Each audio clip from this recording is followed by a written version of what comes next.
On a terminé la section précédente en disant que les substances électrolytes, on se rappelle qu'un électrolyte, c'est une substance qui, une fois qui est dissoute dans l'eau, va permettre le passage du courant électrique.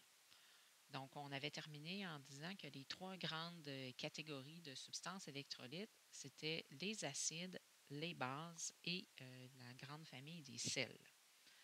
Donc, on poursuit maintenant en décrivant là, ces trois grandes catégories-là. Donc, la première qu'on regarde ensemble, ce sont les acides ou les solutions acides. Donc, une solution acide, donc on se rappelle qu'une solution, c'est lorsqu'on a dissous quelque chose dans l'eau. Donc, la première caractéristique, c'est le pH. Donc, on se rappelle que le pH, c'est une échelle graduée de 0 à 14. Et les acides sont situés là, dans les niveaux inférieurs là, de 0 à 6, en excluant 7. Donc, il faut savoir que les pH, ça peut être aussi des nombres à virgule. Donc, ça pourrait être 3,5 ou 4,8. Donc, si on a un pH, par exemple, de 6,5, bien, on va être encore dans la zone acide. Donc, ce qu'il faut retenir, c'est que pour les acides, le pH là, va être plus petit que 7. Donc, on a ici dans l'image quelques exemples d'acides et de solutions acides. Donc, par exemple, ici, l'acide de batterie, qui a un pH de 0, ou le HCl aussi, donc chlorure d'hydrogène. Donc, c'est deux choses différentes. Donc, ils sont très acides. Il faut faire attention de ne pas faire un lien là, entre être acide et être dangereux. Donc, par exemple, ici, un orange a un pH autour de 2, puis même un citron, là, parfois, ça se rapproche de 1. Donc, quelque chose qui est très acide n'est pas nécessairement dangereux. Ce n'est pas des synonymes. On a ici une liqueur, comme le Coke, par exemple, qui est assez acide. Le café, donc, qui est une solution acide. Donc, le café se dissout là, dans l'eau. On a ici le lait. Donc, contrairement à ce qu'on pourrait penser, le lait est légèrement acide, un pH autour de 6. Donc, parfois, on va prendre du lait, on dit pour réduire l'acidité de l'estomac, alors qu'il est lui-même acide. Mais en fait, ce qui arrive, c'est que l'estomac est encore plus acide. Donc, l'acidité dans l'estomac, c'est entre 1 et 2. C'est très acide. Et on a ici, par exemple, le jus de pomme. Donc, à 3,5. Donc, plusieurs produits qu'on va manger, qu'on va boire, sont dans la catégorie des acides. Donc, la deuxième partie, c'est comment on fait pour reconnaître un acide lorsque on a sa formule moléculaire. Puis, c'est quoi la caractéristique là, de la composition chimique des acides? Donc, d'abord, il faut se rappeler, là, puis c'est avec ça que j'ai commencé cette vidéo, c'est qu'un acide, c'est un électrolyte. Puis une caractéristique des électrolytes, c'est que ça va libérer des ions. Donc, une fois dissous dans l'eau, ma substance électrolyte, elle se dissout, mais en plus, elle se dissocie. Donc, on avait parlé là, de dissociation électrolytique, donc qui fait que ça devient un électrolyte. Donc, quand je vais mettre le HCl, par exemple, ici dans l'eau, bien, je vais avoir deux ions qui vont être formés. J'ai l'hydrogène qui est dans la famille, qui est dans la même colonne que la famille 1, même s'il n'en fait pas partie. Bien, dans cette colonne-là du tableau périodique, bien, tous les atomes là, font des ions +1. Donc, on a nécessairement le H+. Et le chlore, lui, qui est dans la famille 7, va faire une charge négative, donc de -1. Donc, +1, -1. Donc, quand je les mets ensemble, là, ça s'annule. Donc, c'est pour ça qu'il n'y a pas de charge ici, parce que ça fait 0. Donc, mon HCl ici, qui est sous forme solide, quand je vais le mettre dans l'eau, ben, je vais observer la situation suivante, c'est qu'il va se dissoudre, oui, mais aussi se dissocier et former des ions dans l'eau. Donc, mes deux ions, ce sera H+, et Cl-. Donc, si on continue, on fait un autre exemple avec le HBr. Ben, on a encore ici la présence du H+. Et le Br, le brome, est dans la même famille que le chlore, donc va faire Br-. Donc, une fois encore, quand je le dissous dans l'eau, mon acide se dissocie en ion. Si je prends HF, on est toujours dans la même famille 7. Chlore, brome et fluor aussi sont tous dans la même famille, donc va faire F-. Et j'ai toujours mon H+. Donc, ce qu'on voit là jusqu'à maintenant, les trois premiers, puis on va continuer par la suite, ce qui est commun à tous les acides, c'est que j'ai la présence de H+ lorsque je les mets dans l'eau. Donc, c'est cet ion-là là, qui va toujours être présent.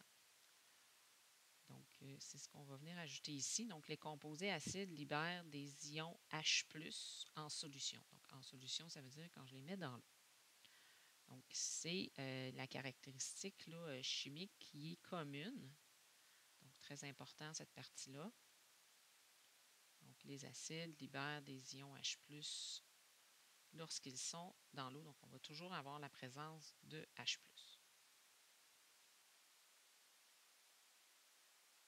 Et on poursuit avec d'autres exemples.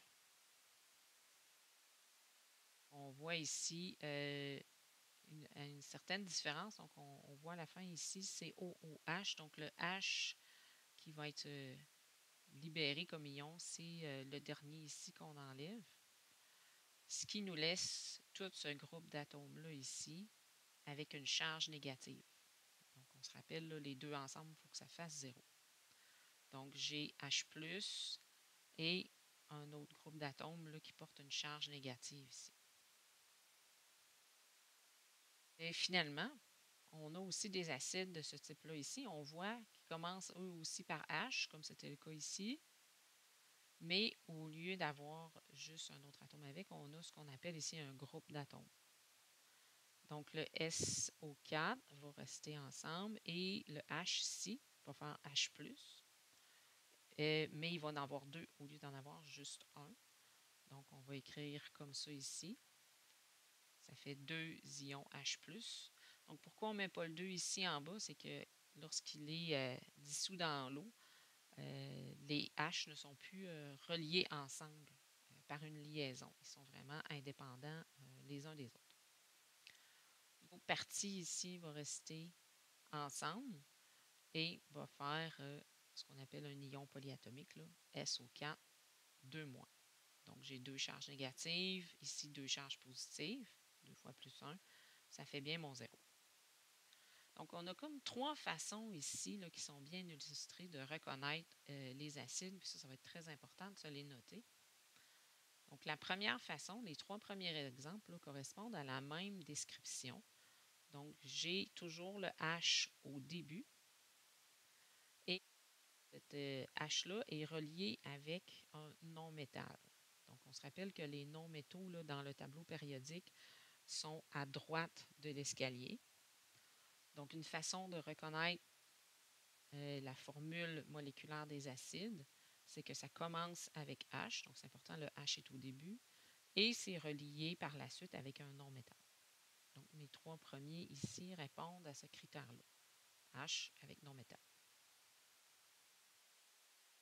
Deuxième façon de les reconnaître, on a vu ici, c'est un peu différent, ça ne commence pas par H.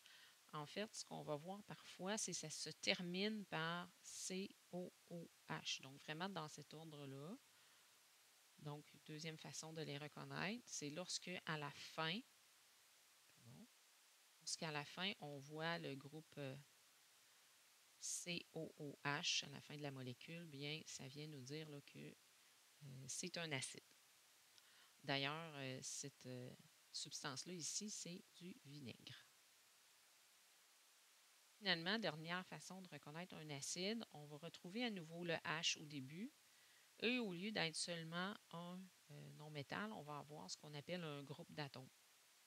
Donc, qui va rester collé ensemble, mais on va toujours avoir le H au début. Donc, on commence par H avec un groupe d'atomes.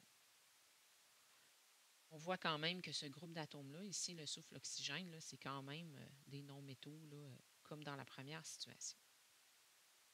3 façons de les reconnaître.